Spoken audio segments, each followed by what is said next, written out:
Қайырлы күн достар, бүгін қауырылған картошкадан тауықтың еттермен. Бірінші окорочканы осылай тауықтың еттерін осылай турап аламыз.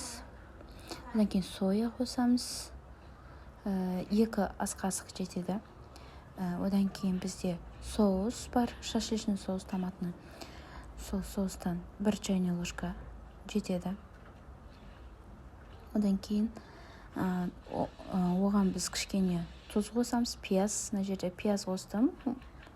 Домақты етіп осылай ашып өздеріңіз қоссаңыздар болады. Одан кейін майонез, аздап майонез қосасыздар. Одан кейін бізде тұзды қосамыз. Қарабыш болса, қарабыш сеуізерсіңдер де болады. Одан кейін китайский соль. Китайский соль қостым и чеснокты турап жібердім. 2 зубчик чесноктары жетеді. Негізі езіп қоссаңыздар да болады.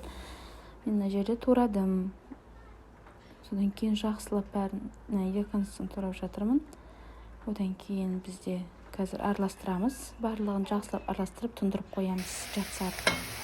Тұндырып тұрғанда картошканы қуырамыз қап-қызылғап. Одан кейін окорочканы осылай бұқтырылған күйінде саламыз, қуырамыз.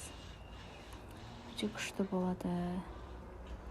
Ең соңында барлығын бірге окорочка қып-қызыл болғанша қуырамыз. Одан кейін барып екеуін бірге бұқтырамыз. Осылай бұқтырамыз. Дәмі енді өте керемет болады. Қарапайым тауық етіне қарағанда осылай тәттірек.